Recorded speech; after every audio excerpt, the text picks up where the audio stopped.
Jérémie 29, verset 11. La Bible dit, « Car je connais les projets que j'ai formés pour vous, dit l'Éternel, projets de paix et non de malheur, afin de vous donner un avenir et de l'espérance. » La Bible parle des projets au pluriel, car Dieu n'a pas qu'un seul projet dans ta vie. Il a plusieurs projets qui touchent à plusieurs domaines de ta vie, car ta vie est constituée de plusieurs domaines. Il connaît les projets au pluriel, car Dieu n'a pas qu'un projet dans nos vies. Dieu a plusieurs projets de bonheur dans nos vies. Psaume 31, verset 15, dans d'autres versions, verset 16, la Bible dit « Mes destinées sont dans ta main ». La Bible ne dit pas « ma destinée ». Parce que dans la destinée de l'homme, il y a plusieurs destinées. Et ce n'est pas qu'une seule destinée qui est dans les mains de Dieu. Ce sont toutes les destinées qui sont dans ses mains. Dieu a un projet pour chaque domaine de ta vie. Il n'est pas limité qu'à un domaine. Il veut toucher à tous les domaines de ta vie. 3 Jean 1, verset 2. 3 Jean 1, verset 2, la Bible dit, « Bien-aimé, je souhaite que tu prospères à tous égards et sois en bonne santé comme prospère l'état de ton âme. » Jean parle à son ami Gaius et il lui dit qu'il veut qu'il prospère à tous égards. Tous égards révèle déjà le pluriel, car il y a plusieurs domaines. Je souhaite que tu prospères dans tous les domaines de ta vie, spirituelle, matérielle, financier, dans tous les domaines, et même dans le domaine de la santé, comme prospère l'état de ton âme, parlant également d'une prospérité intérieure. Plusieurs domaines, la prospérité de l'âme, la prospérité du corps et de tous les autres à tous égards. 1 Thessaloniciens 5, verset 23, la Bible nous dit, 1 Thessaloniciens 5, 23, « Que le Dieu de paix vous sanctifie lui-même tout entier, parlant d'un ensemble, il n'y a pas d'ensemble sans parler d'éléments, et que tout votre être qui est un ensemble constitué de l'esprit, de l'âme et du corps, soit conservé irrépréhensible lors de l'avènement de notre Seigneur Jésus. » Parlant de l'avènement de notre Seigneur Jésus, parlant de l'enlèvement même de l'Église, Paul souhaite que les 3 dimensions de l'homme, l'esprit, l'âme et le corps, soient gardées. Amen. Car l'homme est un être tripartite, constitué d'un corps, possédant une âme et étant un esprit. Tu es un esprit qui possède une âme et qui habite un corps. Dans l'esprit de l'homme, il y a ce qu'on appelle la capacité d'adorer. C'est ainsi que l'homme, qu'il soit païen ou pas, ou chrétien, il a toujours tendance à adorer quelque chose. Dans l'esprit de l'homme, il y a la conscience, cette voix qui te dit que telle chose est bonne et telle chose est mauvaise.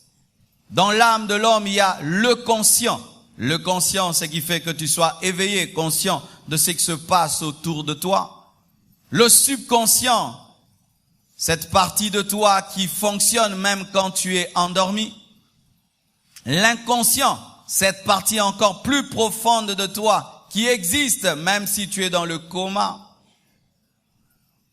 Il y a la personnalité dans l'âme, les émotions, les sentiments, la volonté.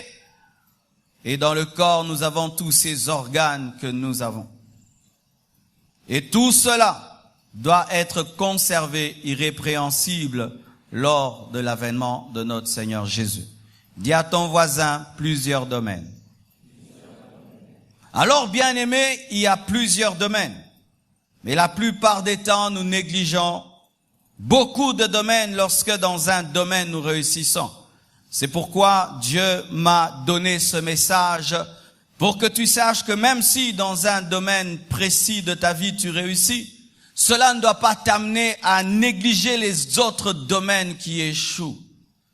Car partout où il y a déséquilibre, il y a souffrance.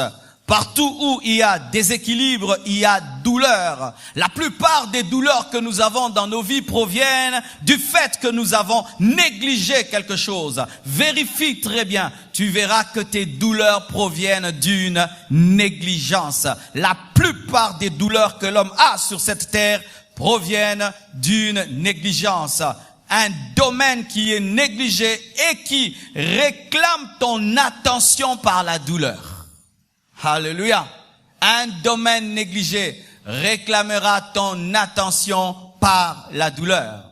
Dieu crée le premier jour, il dit c'est bon. Il crée le deuxième jour, il dit c'est bon. C'est seulement le sixième jour, lorsqu'il crée l'homme et la femme, qu'il atteint la perfection, qu'il atteint l'équilibre dans la création. Car s'il créait un univers sans un maître de cet univers, l'homme, ce serait un déséquilibre. C'est seulement lorsqu'il crée l'homme et la femme qu'il dit que c'est très bon. Dieu ne s'est pas contenté de créer le ciel. Il ne s'est pas contenté de créer la terre. Il ne s'est pas contenté de créer le soleil. Il ne s'est pas contenté de créer la lune. Mais lorsqu'il a créé toutes ces choses et qu'il a créé l'homme, c'est alors qu'il est allé dans le repos, car là, c'était accompli.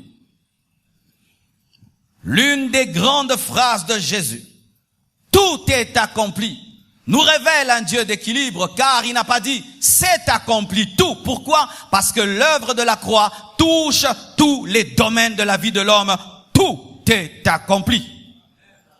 Mais souvent, nous ne profitons pas au maximum du tout est accompli. Nous contentons de vivre l'œuvre de la croix que dans un domaine de nos vies. Cela provient de la négligence, cela provient de l'ignorance, cela provient d'un déséquilibre, mais des fois cela provient d'un environnement déséquilibré qui nous conditionne et qui nous pousse au déséquilibre. Je donne un exemple. Un jour, un enfant était en train d'étudier. Et pendant qu'il écrivait, ses parents ont remarqué qu'il courbait son dos pour écrire. Et puis les parents viennent et lui posent la question, pourquoi tu écris ainsi? Et puis l'enfant répond, il dit, c'est pour avoir une belle écriture. Pourquoi? Parce que j'ai remarqué que notre maîtresse écrit en courbant son dos et cela lui donne une bonne écriture.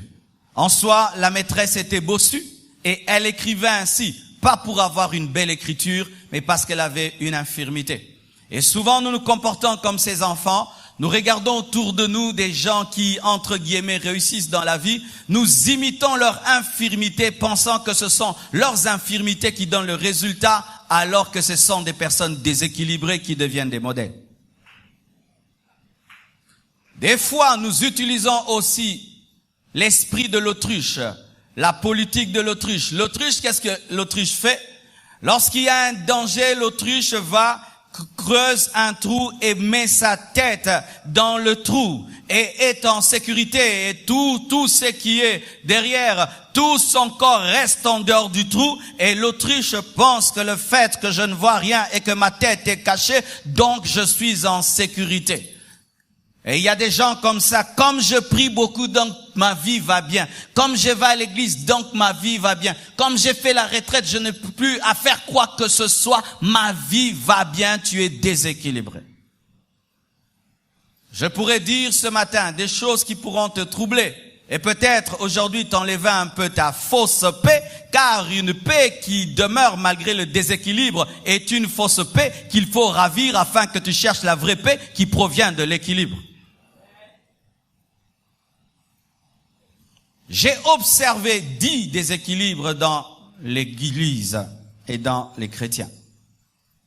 Tout d'abord, un déséquilibre entre l'âme et l'esprit. Je vous ai dit que l'âme, c'est le siège de l'intelligence, de la raison, de l'intelligence, de la raison. L'esprit, le siège de notre adoration, de notre spiritualité. Et des fois, il y a un déséquilibre entre notre intellect et notre esprit. Qu'est-ce qui arrive? Des fois, nous nous donnons beaucoup à être très intelligents, mais à ne pas être spirituels. Et vous allez voir des personnes qui maîtrisent des livres de droit, mais qui n'ont aucun verset biblique dans la tête.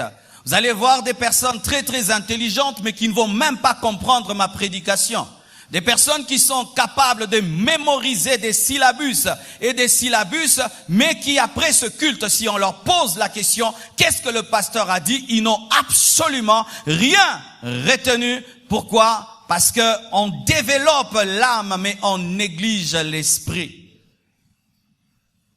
Il est le premier de sa classe, mais ici à l'église, il est même incapable de donner un enseignement de 5 minutes.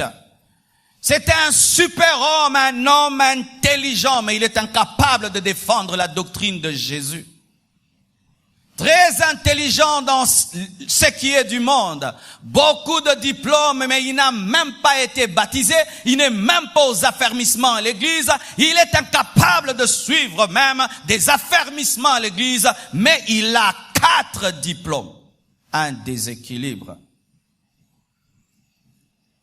Un jour, un professeur d'université est venu à l'église.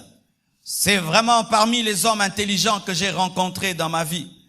Et je l'ai invité un jour, et il a écouté la parole. Et vous savez, il m'a suivi, il a dit, Marcelo, je n'ai rien compris. Il n'a rien compris à ce que j'ai dit, mais je vous dis, quand il vous explique le droit et la politique, quel génie, mais il est incapable de comprendre ce que les enfants de l'Écodime peuvent comprendre. Si c'est ton cas, tu es déséquilibré. Et j'aimerais te dire que tes diplômes ne servent à rien. Si tu n'as que l'intelligence de ce monde, mais tu n'as aucune intelligence dans le domaine spirituel, ton intelligence ne te sert à rien. C'est lorsque vous remarquez un grand médecin, mais qui est fumeur, un grand médecin qui est coureur de jupons, alors qu'il sait tout sur les microbes, il maîtrise tout sur les virus, mais il ne maîtrise rien sur la maîtrise de soi. Mais encore un autre déséquilibre. Il y a d'autres maintenant qui, à cause de l'esprit, ne prennent pas soin de leur intelligence. C'est l'une des maladies que j'ai remarquées quand je suis venu à l'église. J'étais un étudiant très studieux. J'étudiais sérieusement, de sorte que des fois je mettais mes pieds dans l'eau pour mémoriser un cours. Mais quand je suis venu à l'église, autour de moi, j'ai rencontré ce qu'on appelait en ce temps-là les TTS, trop spirituels. Les TTS étaient là pour te décourager quand tu étudies. Quand tu disparais un tout petit peu parce que tu as un examen, ils te culpabilisent. Tu étudies trop. Et ils te donnent même des versets. Trop d'études, c'est mauvais pour la santé. Ce sont ces personnes qui, avant de connaître Christ, étaient vraiment studieuses. Mais depuis que tu as cru en Jésus, tu échoues et tu as des 0 sur 10 et tu cries gloire à Dieu. Il n'y a aucune gloire à Dieu dans tes 0 sur 10. Il n'y a pas de gloire à cela. Bien-aimé, si je suis un parent, je ne respecterai pas une église qui empêche à mon fils d'étudier à l'école et de réussir. Tu as arrêté d'étudier, pourquoi depuis que tu pries? Est-ce que c'est Dieu qui te l'a dit? Parce qu'on est chrétien, on ne se cultive pas. On ne fait que regarder des prédications à la télévision et on dit que c'est être spirituel. Non! Être spirituel, ce n'est pas regarder tout le temps des prédications à la télévision et tout le temps mettre une radio avec la musique. Être tout le temps dans la musique chrétienne et on est spirituel parce qu'on écoute la musique du matin au soir. Non, des fois il faut arrêter d'écouter la musique chrétienne, suivre les informations et suivre des documentaires et ouvrir ses notes. Des chrétiens qui vivent tout le temps en musique, tout le temps, ils écoutent la musique. Il dit pourquoi? C'est pour garder l'onction. Vous pensez que Jésus pouvait vivre avec des écouteurs?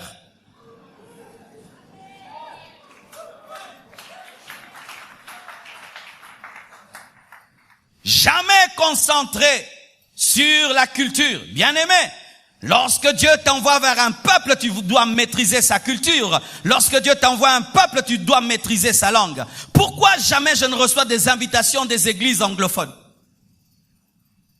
Parce que je ne connais pas l'anglais. Le fait que je ne connais pas l'anglais limite mon ministère. C'est ma part à moi d'apprendre l'anglais. Ce n'est pas la part du Saint-Esprit de me donner l'anglais.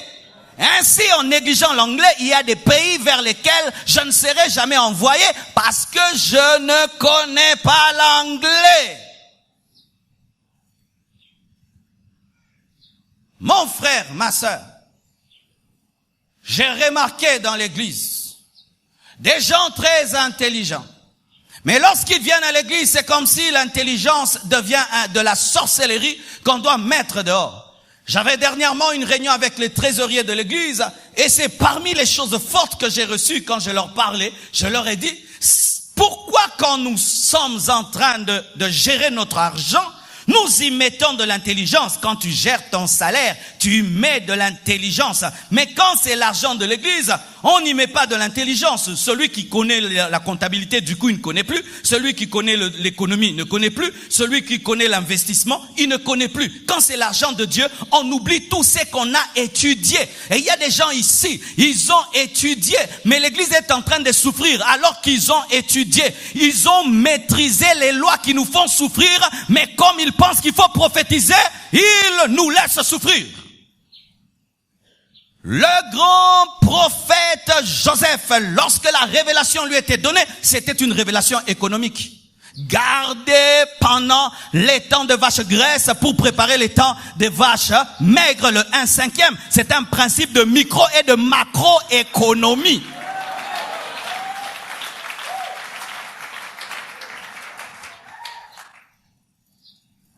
Bien-aimés frères et sœurs, étudiez. Remplissez votre tête de connaissances. Soyez intelligents aussi selon ce monde. Et intelligents selon Dieu. Qui est le plus grand apôtre de Jésus-Christ? C'est un intellectuel. Qui est le plus grand prophète de l'Ancien Testament? Un intellectuel. Moïse, le plus grand de l'Ancien Testament. Paul, le plus grand du Nouveau Testament. Mais à l'église, quand tu es très intelligent, tu es charnel. Frère Obamael et Leka, Zoua. Jalousie. Ne sois jamais dilué par des personnes qui insultent ton intelligence. Pendant que toi, tu te donnais être sérieux aux études, lui, il jouait au football, il négligeait ses études. Et maintenant que Dieu t'a permis d'avoir cette tête bien faite, ce n'est pas lui qui va venir rabaisser des années de discipline.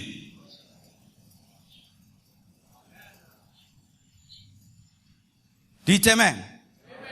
Car des fois même, nous l'église, nous disons, oh Dieu, ce pays. Si Dieu nous donnait ce pays, est-ce qu'on va bien le gérer? On va le gérer avec le parler en langue. Vous pensez que si quand on va chercher un ministre de l'économie, on va chercher un intercesseur?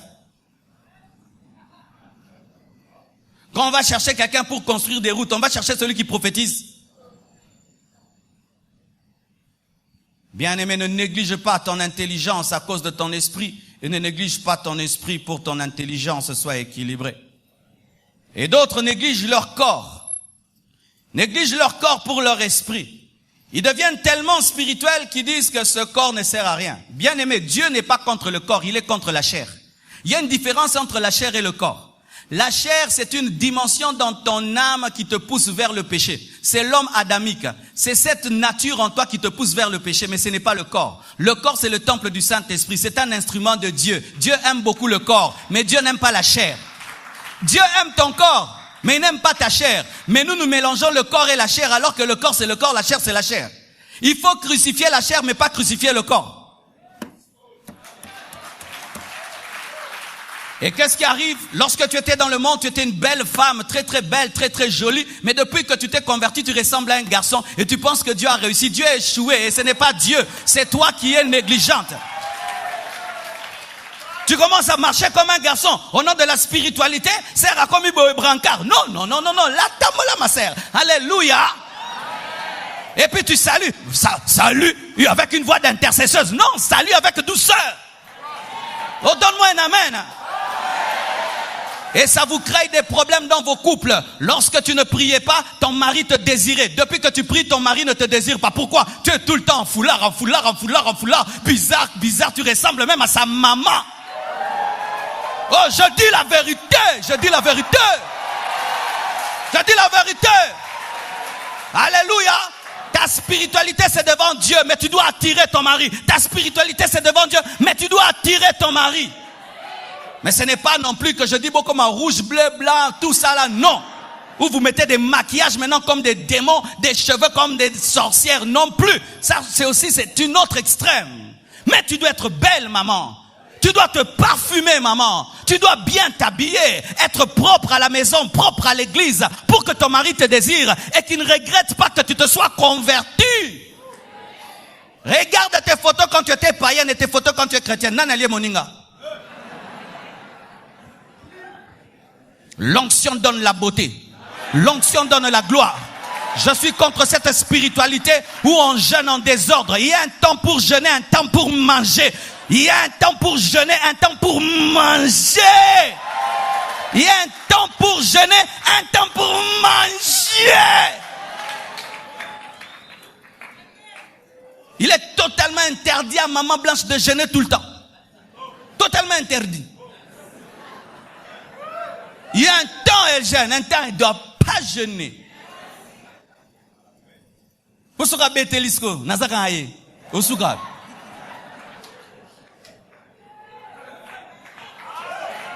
Give me amen. Oui. Maman, quand tu jeûnes, tu dois donner le temps à ton corps de récupérer. Maintenant, tu jeûnes, tu n'as pas récupéré, tu jeûnes encore. Tu jeûnes encore, tu n'as pas récupéré, tu vas te détruire. C'est pourquoi il y a des femmes qui prient beaucoup, qui jeûnent beaucoup, mais qui perdent leur foyer. Vous pensez que ce sont des attaques démoniaques? C'est un manque de sagesse, un manque d'intelligence, un manque d'équilibre. Alléluia. Mais d'autres maintenant tombent dans une autre extrême, s'occupant trop de leur corps, trop de leur corps, tout le temps son corps, mais ne s'occupant pas de leur esprit. Tu le vois, il est très beau là, il ne maîtrise aucun verset biblique. Très joli, elle ne sait même pas prier. Il est très beau, on croirait même un pasteur. Il ne sait même pas trouver Matthieu dans sa Bible. Il y a des hommes très beaux ici, tu lui donnes la Bible. Trouve-moi Néhémie.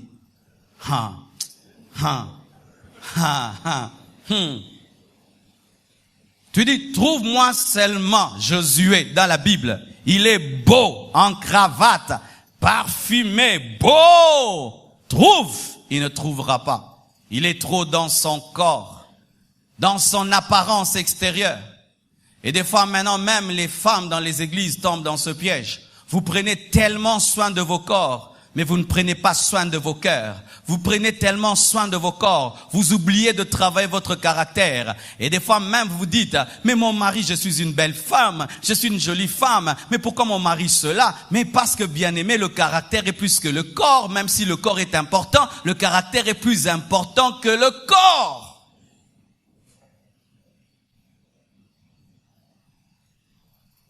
Nous négligeons nos familles pour travailler.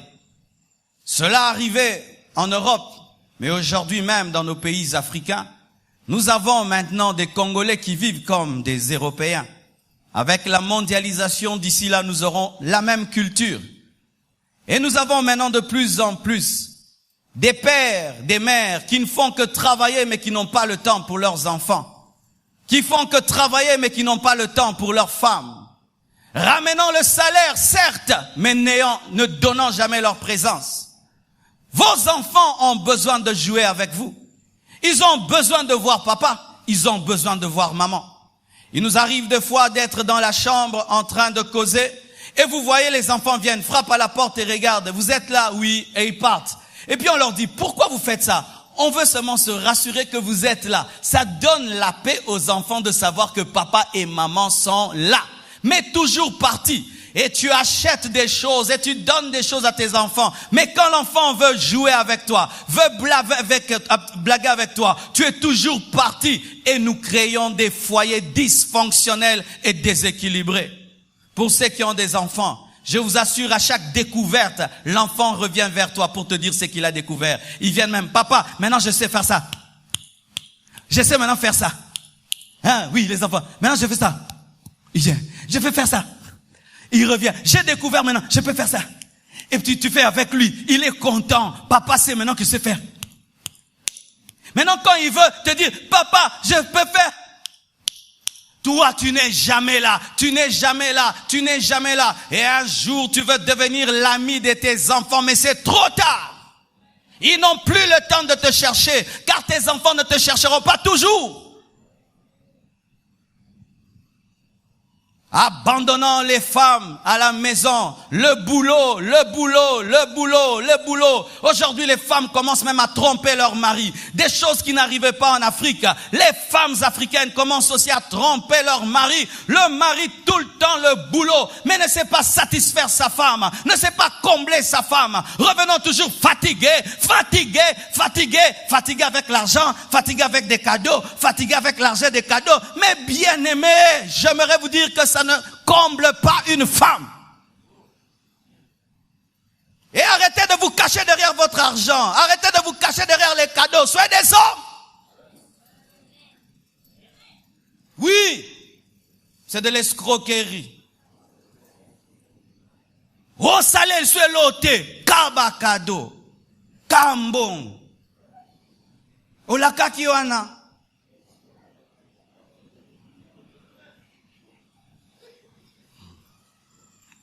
Chère femme, lorsque ton mari ne te satisfait pas, mais veut te combler des cadeaux, dis merci, mais dis que ce n'est pas tout. Sinon, tu vas créer en toi un vide. Un jour, tu vas tomber dans l'adultère. Si pas dans tes pensées, tu vas tomber physiquement. C'est pourquoi, chère maman, évitez la cupidité et l'amour de l'argent. Vous aurez des foyers dysfonctionnels. Et quand ton mari sait que tu as cette faiblesse, il va se donner à beaucoup travailler, à combler ce vide par des cadeaux qui ne comblent rien. Nicolo va comprendre très bien.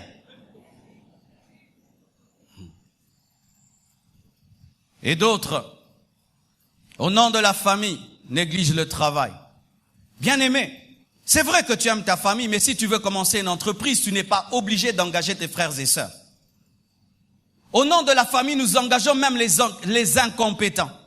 Au nom de la famille, nous gardons des personnes qui sont en train de ruiner notre travail. Si lorsque tu as une entreprise, tu as engagé un frère, tu as engagé une sœur, mais qui détruit ton entreprise, il faut l'enlever. Tu n'es pas obligé de continuer à travailler avec ton frère, avec ta sœur, quand il ruine ton entreprise. C'est pourquoi les entreprises en Afrique tombent, parce que nous choisissons nos frères sans tenir compte de leurs compétences. Si là, moi, on m'engage, on me dit, pasteur, deviens ceci, je dirais, non, kokate, memalo sambo. Mais nous amenons des personnes qui ne peuvent pas travailler avec nous au nom de l'entreprise. C'est pourquoi les familles détruisent le travail. Un autre déséquilibre, c'est l'église qui empêche de travailler. Il y a des bien-aimés qui ne travaillent plus depuis qu'ils se sont convertis. Et quand on leur donne des responsabilités à l'église, ces bien-aimés transforment les responsabilités à l'église en travail. Frère, si l'église ne t'a pas engagé à plein temps, fais très attention, tu risques de devenir pauvre si tu te comportes comme si tu as plein temps. Dans cette église, les administrateurs que nous avons placés sont à plein temps. Et la secrétaire, à part eux, personne d'autre. Alors, si tu es en train de beaucoup te donner à l'église, c'est toi et Dieu, c'est du bénévolat. Amen, hein? C'est du bénévolat. Alors, qu'est-ce qui se passe dans l'église? Les gens viennent, ils travaillent beaucoup, ils font des choses pour Dieu, mais ils attendent quelque chose de l'église, c'est de l'escroquerie. Est-ce que tu as un logo? Alléluia. Alléluia. Tu t'es converti, tu es baptisé, tu vas à l'école des membres, et puis on te dit, tu veux faire quoi à l'église? Je vais être intercesseur, et puis tu deviens intercesseur, et puis c'est toi-même qui décides de commencer à prier toutes les nuits de 0h à 0h à 0h à 0h, tu fais ça, et puis tu atteins 30 ans, tu te maries pas, l'église est bloquée.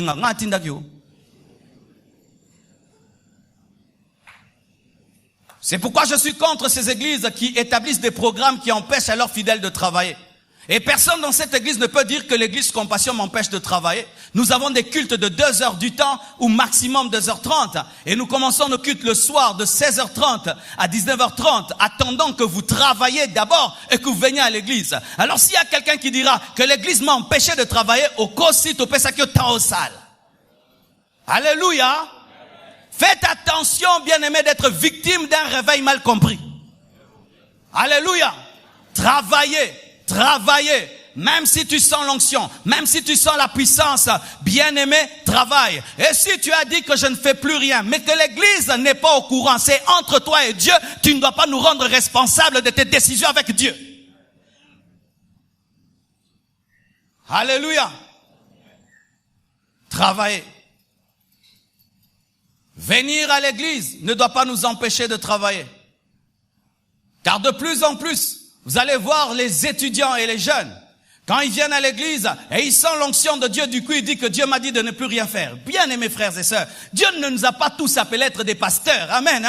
Je vais répéter ça. Vraiment, Dieu ne nous a pas tous appelés à être pasteurs. Et ce n'est pas parce que tu sais prêcher que tu dois être pasteur. Bien prêcher, ça peut être une grâce de Dieu sur toi. Mais tu peux faire aussi autre chose.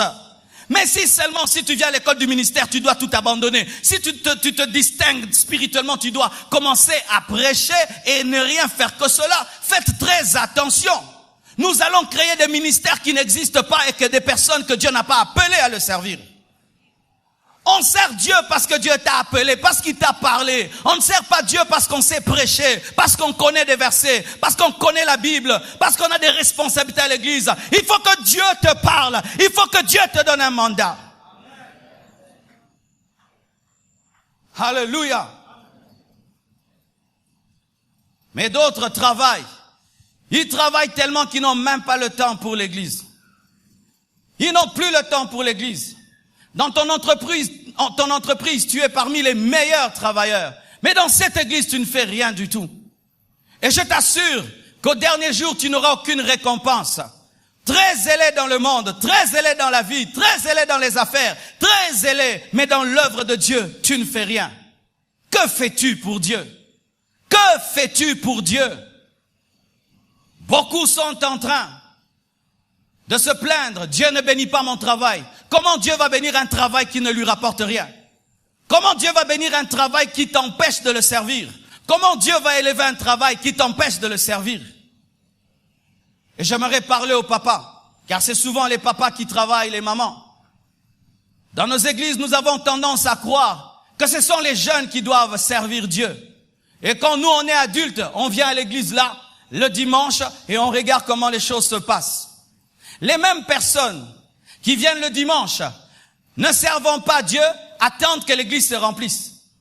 Savez-vous comment on fait pour que ça se remplisse? S'attendent que le culte soit oint. Savez-vous comment on fait pour que ce soit oint? Veulent que tout soit à sa place. Il a le potentiel d'aider, mais il n'aide pas, mais il veut que tout soit parfait.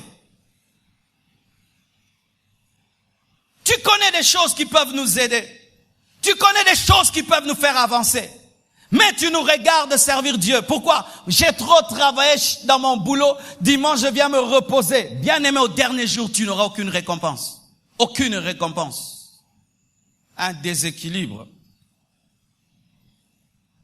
Et d'autres sont déséquilibrés. Ils sont là seulement attendant le ciel. Ils aiment bien. Biloko nyoso e kotikala namokilo yo. J'avais un ami. On lui a dit, il faut beaucoup étudier. Il dit non, moi j'arrête les études parce que Jésus revient bientôt. Ah, comment il revient bientôt? Mais Jésus va revenir en l'an 2000. Alors pourquoi je veux me battre, finir mes études? Parce que il va revenir en 2000. On a 2017, Jésus n'est pas encore revenu, mais lui il a arrêté les études. Quelle erreur. Ce sont des personnes qui fuient la vie dans Jésus revient bientôt. Certaines personnes qui disent Jésus revient bientôt, en soi ce n'est pas que elles veulent que Jésus-Christ revienne. À kimi vit quoi? Yesu azonga po no ko ka suste. Yesu no ko ka classe te yaka et no za zéro. Ils aiment tout le temps Jésus revient bientôt. Pourquoi? Il ne peut pas influencer la terre, il ne peut pas influencer les gens, il ne peut pas gagner la vie, il ne peut pas se battre dans la vie. Alors il préfère se cacher dans l'eschatologie. Des paresses eschatologiques. Tout est vanité, tout est vanité. Celui qui a dit tout est vanité était un roi. Celui qui a dit tout est vanité, vanité de vanité, c'était un roi. Mais toi, tu ne fais rien dans la vie, tout est vanité. Non, fais quelque chose et puis dis-nous tout est vanité. Fais quelque chose et dis-nous tout est vanité. Yo, ça l'écoute alors que vanité de vanité. Non de ko banda. Il n'étudie pas, il ne travaille pas, il n'influence pas la société, il n'influence pas la vie. Il est Jésus revient bientôt. Oui, Jésus revient bientôt, mais en attendant, tu es le sel de la terre, influence la terre, tu es la lumière du monde, éclaire le monde, réussis dans ce que tu fais, prêche la parole, évangélise, gagne la vie, finis tes études, fonde une famille. Alléluia. Nous sommes au ciel, nous oublions le Congo. Le Congo. Nous oublions le Congo. Vous imaginez vendredi, on me dit, il faut rentrer à la maison. Je rentre vite à la maison. Pourquoi? On a nommé quelqu'un. Hein? Alors, on a bête à Congo Kara. Alors que ce sont des sangamba ou nandaku. Non, sentez besoin d'intercéder pour Nanga. Bien-aimés, occupez-vous de la politique. Occupez-vous de votre pays. En attendant, occupez-vous de la politique de votre pays. Frère, c'est être déséquilibré. Jésus revient bientôt alors que tu n'as même pas pu payer les études de tes enfants. Tu n'as même pas pu payer le loyer. Jésus revient bientôt. Mais en attendant, paye les loyers. Et pour payer les loyers, fais mboka et simba. Amen, amen. Combien d'entre nous ici ont mis le beurre dans le pain? Combien d'entre nous ici ont mis le jambon dans le pain? Combien d'entre nous? Eh bien, écoute, vous supprimez déjeuner, boyer une église, supprimez tes supprimés, yo.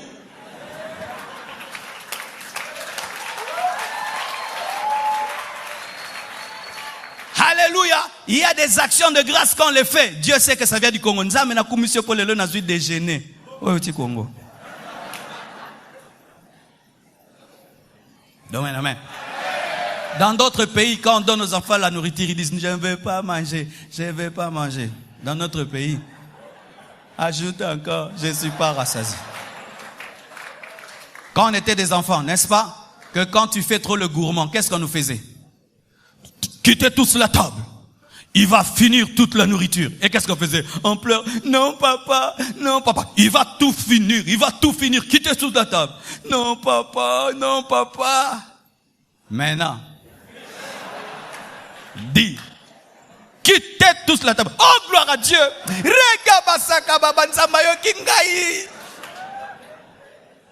Je dis non à cela. Je dis non à cela. Ce n'est pas parce que j'attends le ciel que je ne veux pas le bonheur dans mon pays. Ce n'est pas parce que j'attends le ciel que je ne veux pas le bonheur dans ma nation. Parce que si je vous prêche le ciel, mais je ne vous prêche pas de développer votre pays, vous irez au ciel mon cargo. Donne-moi la main, je vais prêcher. Je vais t'expliquer. Imagine, tu finis tes études directement une bourse pour aller encore étudier quelque part, et puis il y a un travail qui t'attend. Oui, tu vas, ça sera plus facile, mais tu finis tes études, tu dois encore chercher, pendant 10 ans, tu n'as pas trouvé le travail. Tu vois le stress que ça te fait? Certains vont au ciel en cargo, il n'y a rien. Mais d'autres vont en troisième, première classe. Moi, j'aimerais que tu ailles en première classe. On finit de prêcher et même tu entres dans ta voiture, tu démarres, tu prends tes enfants, tu rentres à la maison. Que ozonga moye beti wewa et bois qu'il y mai sikoyo ufinga tu finga te monezo kimi soba e pakolami. Voici. Combien de frères ici ne sont pas mariés? Levez les mains. Est-ce que posande zangi tombongo mutezangi? Est-ce que ça posande zangi tombongo? Si kotango zozanga mbongo, n'est-ce pas kozo kwea? Au moins que bobole so sumi kisayo.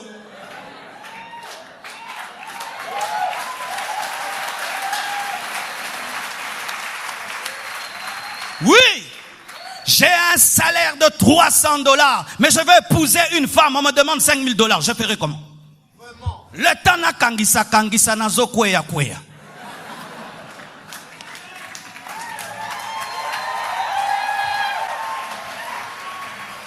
Oh Dieu, change mon pays. Même si je vais au ciel. Mais d'autres maintenant ils tombent dans le piège. Le pays. Pour le pays, il peut mourir, mais il ne peut pas mourir pour Jésus. Pour le pays, il peut se tuer. Il peut se tuer pour un politicien, mais il ne peut pas mourir pour Jésus. Un déséquilibre. Il est sur la terre. Mon travail, mon visa, mon travail. Mais il oublie le ciel. Ça, c'est aussi un déséquilibre. La priorité de Dieu, c'est le royaume de Dieu. Le reste, c'est l'en entendant. Mais tu dois savoir que ce qui est prioritaire, c'est ta destinée éternelle. Entre le ciel et la terre, je choisis le ciel. Et comme je suis sur la terre, j'influence la terre. Mais ce qui est plus important, c'est le ciel. N'oubliez jamais votre éternité. Même quand vous poursuivez des rêves pour votre nation, vous poursuivez des rêves pour vos vies, pour vos familles. Il y a plus important que cela, l'éternité en Jésus. Et d'autres tombent dans le déséquilibre où ils n'ont que faire de la communion avec les hommes. Ce qui est important pour eux, c'est Dieu. Ce sont des personnes qui blessent les autres, qui négligent les autres, mais qui disent, moi c'est seulement Dieu. Mais étudions nos vies, mes frères. Pour venir sur cette terre, Dieu est passé par un homme. C'est une femme qui t'a accouché. C'est un homme qui a payé la layette. C'est un homme qui a payé tes études. Et tu épouses un homme. Et vous avez des hommes, mais toi tu n'as pas besoin des hommes. Le jour de ta mort, c'est un homme qui va t'enterrer. Ce sont des hommes qui vont te pleurer. Qui le jour de sa mort va s'enterrer lui-même. Maintenant tu boudes tout le monde. Toi tu n'as besoin de personne. Moi j'ai besoin de personne. Je fais ma vie comme je veux. Moi j'ai une intimité avec Dieu. Un déséquilibre. Alors que Dieu passe par des hommes pour faire 99% de ce qu'il fait dans nos vies. Mais d'autres encore maintenant tombent dans un piège. Les hommes ont tellement de place dans leur vie qu'ils ne croient même pas en Dieu. Quand il a besoin de quelque chose, au lieu de penser à Dieu, il pense à quelqu'un qui va lui donner. Quand il a un problème, au lieu d'aller auprès de Dieu, d'abord les hommes. Si les hommes ne l'aiment plus, il veut se suicider. S'il n'a plus d'amis, il oublie l'amitié avec Jésus, avec le Saint-Esprit. Des personnes qui dépendent de l'amour des hommes, qui dépendent du soutien des hommes pour avoir le bonheur. Ça encore, c'est un déséquilibre et une idolâtrie. Tu dois atteindre le niveau où tu comptes sur Dieu plus que tout, mais tu respectes la place des humains dans ta vie. Et si les humains ne te donnent pas l'amour de Dieu te suffit. Mais même si tu as l'amour de Dieu, tu aimes aussi recevoir l'amour des hommes. Ça, c'est la sagesse. Ça, c'est l'équilibre.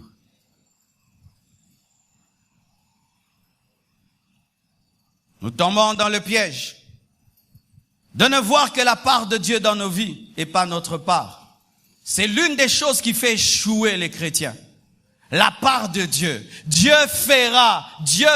Mais toi, que feras-tu pour que Dieu fasse? Ah non, Dieu fera. Dieu fera. Les hommes qui réussissent dans leur vie, même quand ils connaissent ce que Dieu fera, ces hommes demandent à Dieu, quelle est ma part dans ce que tu feras? Car lorsque Dieu dit à Abraham, je rendrai ton nom grand, sa part aussi c'est quitter sa patrie. Sa part aussi c'est de donner Isaac. Sa part aussi c'est de marcher. Sa part aussi c'est de marcher devant Dieu. Nzamba kosala. Ça nous tue même dans ce pays. Dieu va tout changer. Mais il y a aussi une autre part. Il faut que tu agisses. Il faut que tu assumes tes responsabilités. Il faut que tu marches dans la sainteté, que tu marches dans la crainte de Dieu, que tu marches dans l'obéissance. Une prophétie peut être grande, mais rate de s'accomplir parce que l'homme qui l'a reçu n'a pas marché selon Dieu. Le prophète m'a prophétisé, le pasteur m'a béni. Ça ne suffit pas. Il y a aussi ta part. Tu dois te comporter d'une certaine manière. Paul dit, je traite durement mon corps, afin de ne pas être disqualifié après avoir prêché aux autres. L'apôtre de la grâce connaissait sa part. Mais d'autres aussi tombent dans un piège. Ils sont tellement dans ce qu'ils doivent faire qu'ils oublient ce que Dieu fera. Ismaël, c'est ce que tu fais. Isaac, c'est ce que Dieu fait. Il y a des gens qui sont trop dans Ismaël, mais qui n'arrivent pas à entrer dans Isaac. C'est-à-dire, il fait tellement d'efforts dans sa vie, mais quand Dieu lui dit, ne fais rien, je ferai, il ne croit plus. Pourquoi? Il est tellement habitué à se battre. Ta force a des limites, mais la force de Dieu n'en a pas. Et il y a des choses que tu peux faire pour toi, mais d'autres que tu ne feras jamais pour toi, parce que c'est surnaturel. Il y a des choses que je peux faire pour moi. Fermer la clé de ma chambre, ça c'est ma part. Ce n'est pas parce que Dieu me protège que je ne dois pas fermer ma maison à clé. C'est ma part. Parce qu'il y a des voleurs, quand ils viennent, s'ils trouvent que c'est fermé, ils n'entrent pas. Mais fermer ma porte à clé n'empêche pas aux sorciers d'entrer. Là, c'est la part de Dieu. C'est pourquoi je n'ai pas fait de veillées de prière pour contrecarrer le sorcier. Car je ne fais pas de veillées de prière pour que la clé que j'ai fermée reste fermée. Non, nous expliquons bien. Quand tu viens, tu fermes la clé. Tu dors, n'est-ce pas? Tu sais que l'action que tu as posée fermera. Tu ne vas pas veiller sur la porte car tu l'as déjà fermée à clé. Pareil aussi, quand je dis à Dieu, protège-moi toute la nuit, je dors parce que j'ai fermé à clé spirituellement. Et je n'ai pas à veiller pour qu'il me protège. Sinon, tu auras le surménage spirituel car tu dois veiller spirituellement sur toi-même. Je vais bien t'expliquer. Il y a des gens qui croient qu'ils doivent avoir prié toute la nuit pour ne pas être attaqués par le diable. Non, c'est Dieu qui doit veiller toute la nuit, pas toi. Moi, je veille pour être en communion avec Dieu, mais pas pour être protégé. Car si je veille aujourd'hui pour être protégé, je dois veiller tous les jours.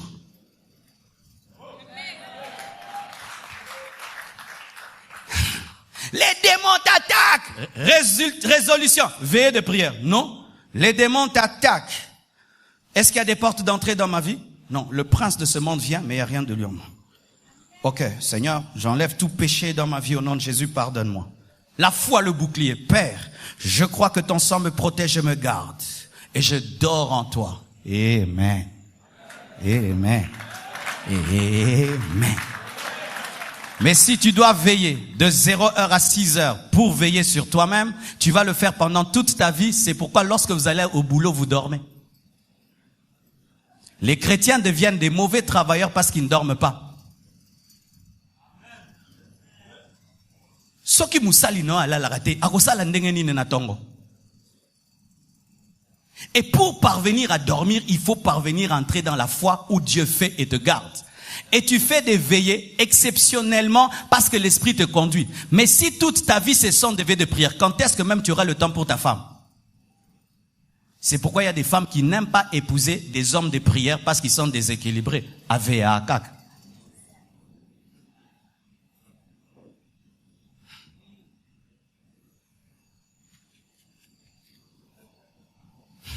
Je termine. D'autres personnes sont déséquilibrées dans ce domaine. Elles donnent à Dieu leur vie, mais ne donnent pas leur bien à Dieu. C'est comme si quand elles chantent et qu'elles reçoivent Jésus-Christ, elles disent, Seigneur Jésus, je te reçois comme mon Seigneur et mon Sauveur, mais tu ne verras jamais mon argent. Tu ne verras jamais ma dîme. Mon cœur, je te donne, mais mon argent, tu ne le verras jamais. Amen. Je suis pauvre. Tu as donné ta vie à Jésus. Mais qu'est-ce que tu lui as déjà donné dans tes biens? Quel bien tu as déjà donné à Dieu qui prouve ton amour? Parce que quand tu aimes une femme, quand tu aimes un homme, tu donnes un bien qui coûte. Qu'est-ce que tu as déjà donné à Dieu? Nous sommes là, nous nous époumonons. Construction, qu'est-ce que tu as déjà donné à Dieu? Qu'est-ce que tu as déjà donné comme offrande qui était la preuve de ton amour pour Dieu? Nous nous préparons pour venir à l'église, mais il faut voir ce que nous mettons dans nos poches. Des choses même qui sont moins même que l'argent que nous donnons à un motard, à un taximène, l'argent que nous dépensons pour nos vies, l'argent que nous dépensons dans les restaurants est de loin plus supérieur que l'argent que nous mettons dans l'œuvre de Dieu, mais nous voulons que l'église avance, que l'église prospère et nous rende des comptes. Ce matin, qu'est-ce que tu as mis dans ta poche en venant en ce lieu? Qu'est-ce que tu mettras dans le panier? Nous avons donné nos vies à Jésus, mais nous sommes déséquilibrés dans nos dîmes, déséquilibrés dans nos offrandes. Tu dis que Dieu élève ton salaire, mais est-ce que tu élèves ta dîme? Car si tu as $1000, tu donnes $100. Quand Dieu te donne $2000, tu vas pas donner $100, tu donneras $200. Nous voulons que Dieu donne plus, mais nous ne voulons pas plus donner à Dieu quand il nous donne plus. Bien-aimé frère, tu dois être équilibré. Dans tes sacrifices spirituels et dans tes sacrifices matériels, il faudrait qu'il y ait un équilibre entre ce que tu donnes à Dieu spirituellement et ce que tu lui donnes physiquement. Et pour finir, voici un autre déséquilibre. C'est que d'autres, ils donnent à Dieu leur argent, mais ne donnent pas à Dieu leur cœur. Ce sont des personnes qui pensent que donner la dîme et l'offrande sauve. Il vit dans le péché, mais il est partenaire financier. Il vit dans le péché, mais il paye le loyer. Il vit dans le péché, mais il paye la télévision. Il vit dans le péché, il donne des dîmes. Tes dîmes ne te sauveront pas. L'impudicité, l'adultère reste adultère malgré les dîmes et les offrandes. Et des fois, au lieu de donner à Dieu nos vies, nous nous précipitons à donner nos offrandes et nos dîmes. Dieu, la première chose qu'il te demande, c'est de donner ton cœur, pas de donner ton argent, de donner ta dîme. Car tu peux donner toutes les dîmes, être fidèle dans tes dîmes et être infidèle à Dieu dans ta marche. Et ça nous arrive. Le Seigneur te demande de faire un sacrifice, d'abandonner un péché. Au lieu que tu abandonnes un péché, tu donnes une offrande. Dieu n'a pas demandé une offrande, il a dit que tu abandonnes un péché. Il te dit d'ajuster ta vie, Au lieu d'ajuster ta vie, non, tu donnes ta dîme. Dieu n'a pas demandé ta dîme, il a demandé que tu abandonnes le péché. Sinon, tu donneras des offrandes, tu donneras des dîmes. Et puis tu vas en enfer. Oui, et puis tu finis en enfer. Parce que ce ne sont pas les dîmes et les offrandes qui sont mortes à la croix pour toi. C'est Jésus-Christ et tu dois être en communion avec lui. Que Dieu vous bénisse abondamment.